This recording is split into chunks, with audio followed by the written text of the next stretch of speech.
පටාචාරා දර පලන තරුණයන් සමග සිටු මෙතුරින් රාත්‍රියේම පලා ගියා. ඈත ප්‍රදේශයක පැල්පතක් සාදාගත් මොවුන් දුෂ්කර ජීවිතයක් ගත කළා. කාලයක් ගතවීමත් සමග පටාචාරා පළමු දරු ප්‍රසූතිය සඳහා මව්පියන් ළඟට යාමට පිටත් වුණද ඇයට පැල්පත තුළම දුෂ්කර ලෙස දරු ප්‍රසූතිය කරන්නට සිදු වුණා. කාලයාගේ ඇවෑමෙන් දෙවන වතාවෙහිද දෙවන දරු ප්‍රසූතිය සඳහා සැවැත් නුවර තම මව්පියන් කරා යෑමට අදහස් කරමින් ස්වාමියාත් දරුවාත් සමග ඇය සැවැත් නුවරට යාමට පිටත් වුණා. දහවල ගෙවී අවසන් වී රාත්‍රිය උදා වුණා. එය අඳුරු බිහිසුණු රාත්‍රියක්. අහස කුකුරා මහ වැසි වසින්නට වුණා.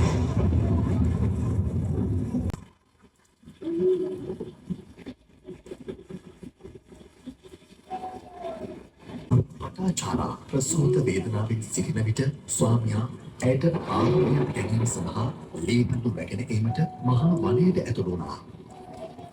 වසක සිටි නාගයෙකු ස්වාමියාට දෂ්ට කිරීම නිසා ඔහු සිහිසුන්ව ඇද වැටුණා. අනෝරා වැස්සෙහිම දෙවන දරුවා බිහි කළ පටාචාරාව පසුවදා උදෑසන ඇගේ ප්‍රාණය වැනි මියගිය ස්වාමියාගේ දේහය දැක හඬා වැටෙන්නට පටන් ගත්තා. සිදුවී ඇති දෙය අවබෝධ වුණා. පටාචාරාව හඬමින් දරුවන් දෙදෙනාද රැගෙන සැවැත් නුවරට යාමට පිටත් වී අචිලවතී නදිය අසලට පැමිණියා.